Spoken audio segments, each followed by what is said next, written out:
Okay, so what we have here is a Aisin K114 transmission out of a 2018 Toyota CHR. This particular transmission looks like it was only used in that model, and they have a problem with a bearing in the transmission that goes, and it basically sounds like a bad wheel bearing when you drive.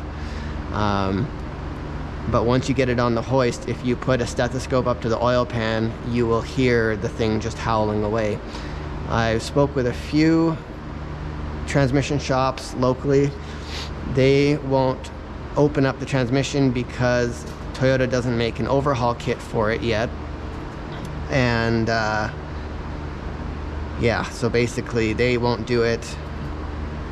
And to get a new transmission from Toyota is, I don't know, probably $7,000 or $8,000. You get one from a wrecker, it's currently about $5,000 to $6,000 or more. This is Canadian pricing. So my attempt here is going to be change the bad bearing. I've never taken apart a transmission before in my life, although I did find some videos online of some Russian guys tearing apart this transmission, not in the same way that I'm doing it now, but they pulled apart this section first, and then they had it on its side, and they pulled out all the internal gears, and then they pulled this part off. So from conversations I've had with people, the bad bearing is in here off the driven pulley. So what I'm gonna do, cross my fingers this works, is I've unbolted the perimeter bolt around this front cover, and then I'm gonna pull it off, and if my theory is right, the pulley system and belt should all come off as a unit, because the pulleys are bolted through these 3 bolts here and these 2 bolts here to this front cover. So basically it comes out, I can flip it out on its side, and I can inspect the pulley bearings, which are the bearings that have been bad from what I've heard. So I've already taken out the bolts. I've actually already got the cover basically off. It's a little tight on the dowels, so I just used a rubber mallet and then got a little bit of gap in there and slowly worked itself out. So I'll finish getting it out here, and I'm praying that everything comes out like I want it to.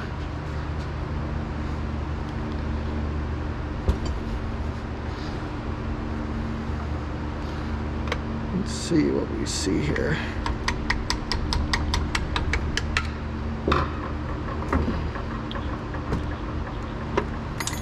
Uh-oh. I didn't like that sound. Okay. Oh my God. That's pretty heavy. Okay. So it looks like this unit here came off. And it looks like, I don't know if you can see, it looks like it sits right, I'm gonna guess here. Yep. But as far as that goes, that was the only thing that moved. Everything else seems to be held quite rigid. I hope I got a good view of that. Oh, I see we got some O-rings here.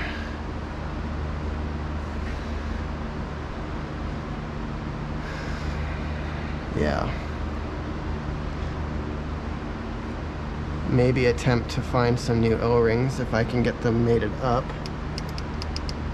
This unit here might be a little bit of a problem, but we'll figure that out later.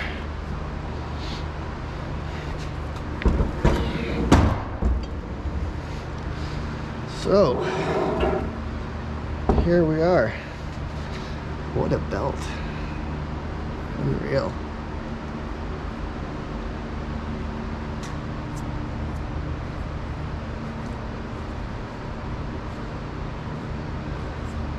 This bearing feels good.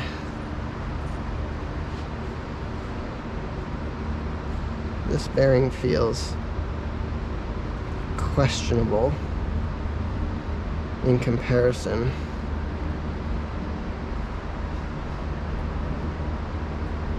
This bearing feels buttery smooth, where this one I can feel some roughness in it.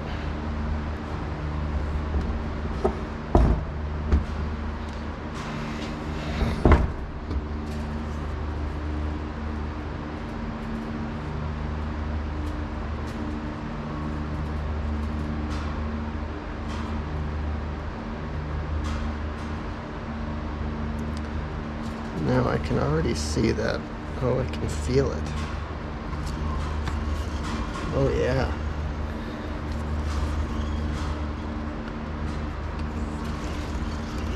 I can feel the roughness in the case when I roll this.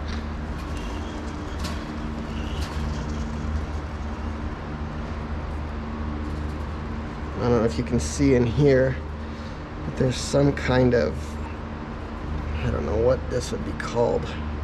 It's probably some kind of thrust washer or something. I could be wrong.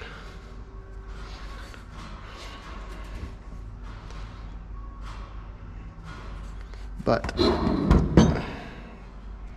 I did read that we need zip ties on this belt so we don't lose all of the metal pieces to the belt.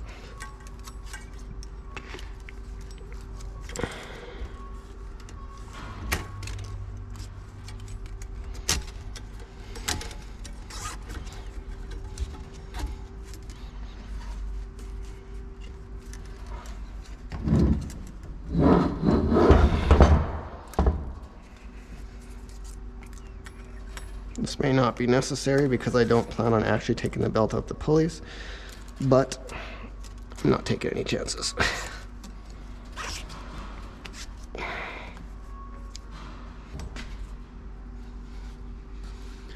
What the heck is this thing?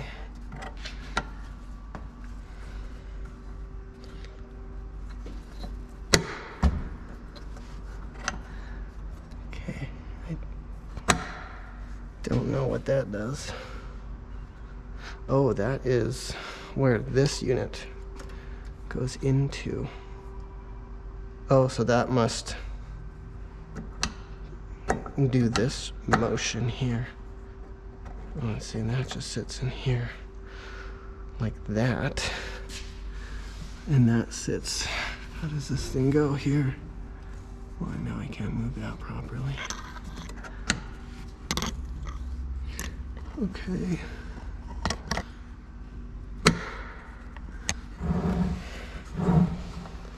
And there's some sort of pin here.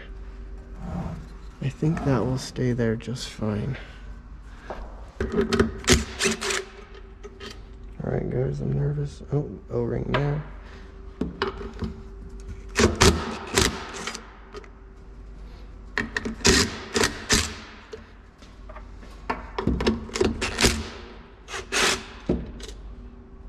So apparently there's O-rings on all of these bolts.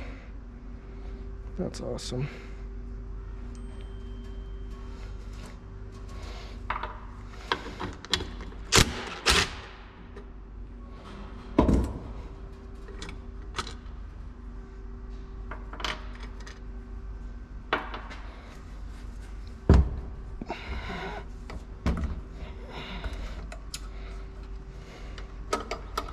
Okay, so I'm gonna take this off of here. Hope to God I don't wreck anything.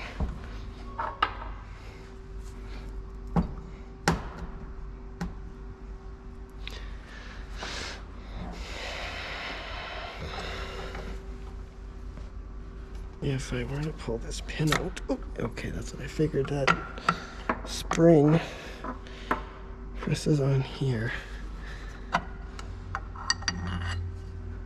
Okay.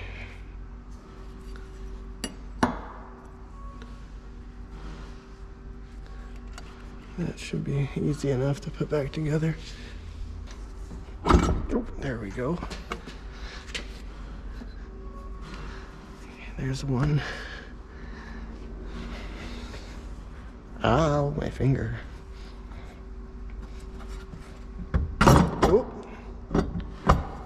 Okay. I should probably have another person helping me with this. Okay, so that tang faces this dowel hole. This tang faces the dowel hole. And that spring just is gonna sit there nicely.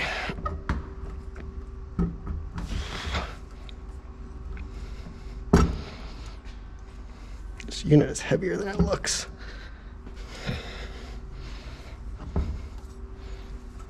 I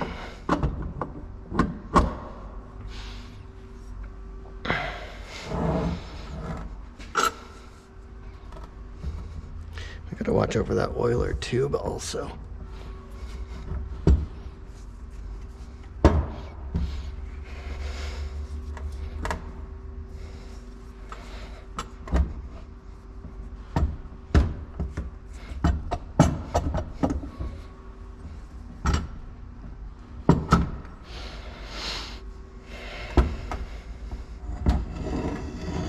I might just have to go like this with it.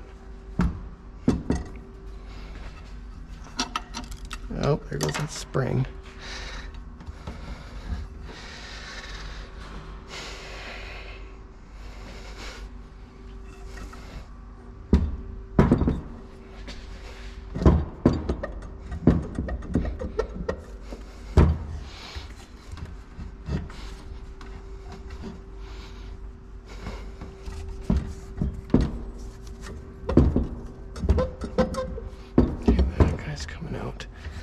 This one that's jamming me up here.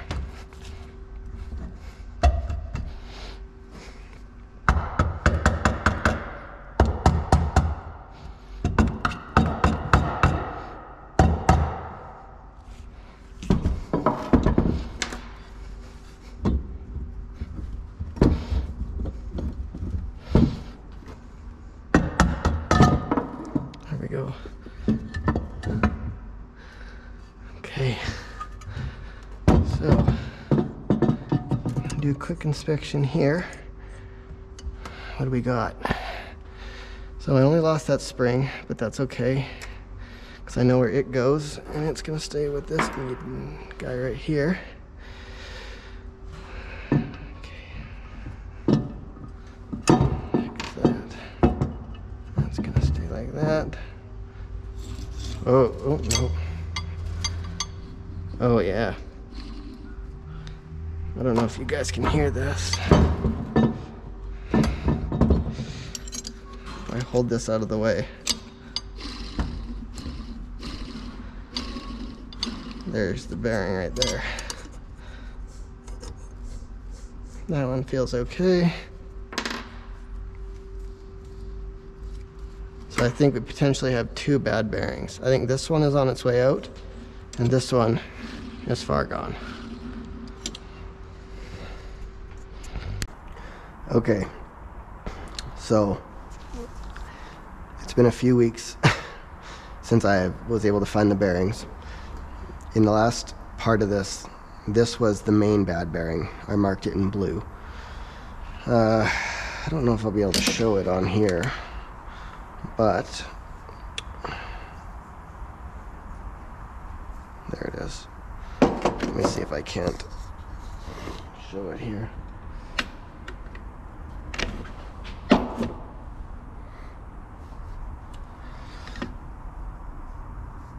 Yeah, I can't really see it, but the inner bearing race in one spot is all grooved out.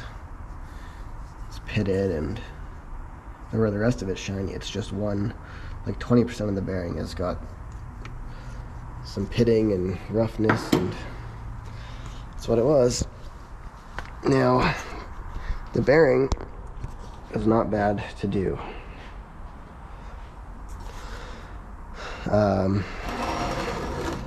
So it was this guy here. Now, what I did to make sure that it went back on properly is I measured, I took this nut off, I measured from the race face to the edge of this threaded shaft, which I measured out at 8.5 millimeters. And this bearing just goes back and sits right against the housing. There's no margin for error there. So you get it all the way back and everything measured out exactly perfect. Now I don't have, this is not done exactly the way obviously it should be, because Toyota doesn't make parts for this, and that's apparently the biggest issue we're having with servicing these, is there's no aftermarket parts that are readily available. So I had to reuse this nut, which I don't love. So what I did, because I also don't have any torque specs or anything like that, is I just ran this back around with this big pipe wrench, and I tapped it with a hammer until my indent recentered itself.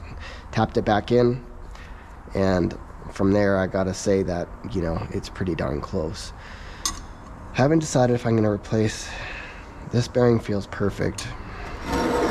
This bearing is questionable. This bearing also feels perfect. Now they're not hard to change. What I did is I got a big bolt. I think it's a 3/4 inch bolt, and that was able to slide into here far enough to bottom out. And then what I did is I ordered this 2-jaw puller off Amazon, and I grinded the feet down quite thin to fit in behind here, because I couldn't get a clamshell puller that was large enough to fit in there. So that's how I accomplished this bearing.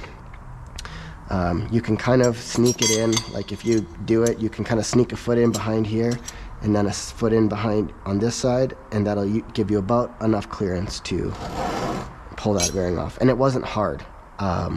I just held this and I used my 14 mil, and you know, it once it broke loose, it came off quite easily. So I don't think it's anything too hard to do. So we'll see how this guy comes off now.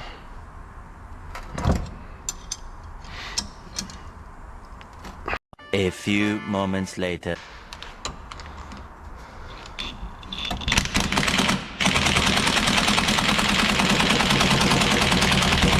Uh-oh. Oh, this one is proving to be difficult. Okay, so now I removed this bearing, which is the one next to the shaft end bearing, and I cut it apart already because I was curious to check the race, and it looks, you know, was it bad? Maybe. I didn't see anything that was like, nothing that I could feel that much. This one had a little tiny, it's like a grain of sand would be like the best way to describe it. Just the slightest. I can't even find it now.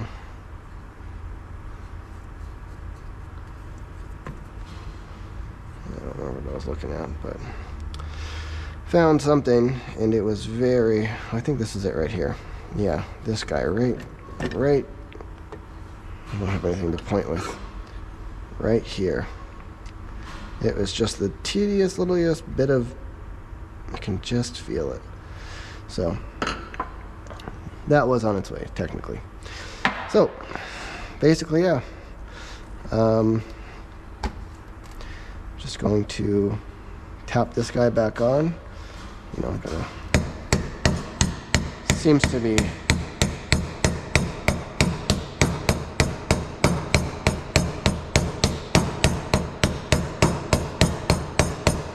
going on slowly, so we'll just keep tapping until it bottoms out, and then that one's good to go. Okay, so I'm gonna pretty much wrap this up here, but here's basically the reassembly, and it was tricky. It took me a while to figure this out. I had to, I don't really have anything to point with, but on this pulley, it has a very strong spring of some sort. What I did is I actually cut off a broomstick handle, and you can see it wedged in there.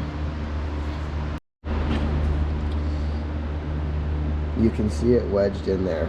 So basically, I cut off a broomstick handle, and I just hammered it into the cone, and the cone has pushed out by like, I don't know, more than 1/4 inch, and that allowed the band to slide into this groove and also into that groove. That was the only way to get the gears far enough apart, or the bearings on these two assemblies far enough apart with the belt on to slide back into their slots. And then at the same time, when you get that in there, you got to make sure that you got this guy in place with the spring. I don't know if I can show you the spring. The spring goes with the, I don't know what you want to call it, the ends facing up, and then that little tab on the bearing retainer plate holds the spring on top of the shaft. This is basically your parking pawl is what it is, and this guy just comes down and locks into this guy. Anyways, yeah, that was really the hardest part of getting it assembled. Spread this cone out as far as you can with a piece of wood. Broomstick works well. And yeah, I'm trying to think of anything else off the top of my head. I can't. Bearings are all done. I was able to find for the most part, I was able to find these two O-rings, which are 21 millimeter O-rings, outer diameters. They're about 2 mil thick. This is a weird one. It's about 10.6 millimeters. I got a 10 millimeter one, and it's like a shade too small for the hole, so I haven't decided what I'm going to do with that one yet. And then these 5 bolts that hold in the bearing retainer plates all have O-rings on the holes. These guys right here, these are 14 millimeter O-rings, outer diameter, again about 2 mil thick. The ones I measured at about 1.7, and the new ones I got are 2 mil, so that seems appropriate. But besides that, I cleaned off the surface really well before we put things back together. I will clean off this surface and basically slide it all back in and put it in the car. There's not much more to do besides that. But overall, wasn't that bad of a job. Parts were kind of annoying to get, but it's doable. Save yourself a few $1,000 and change the bearings.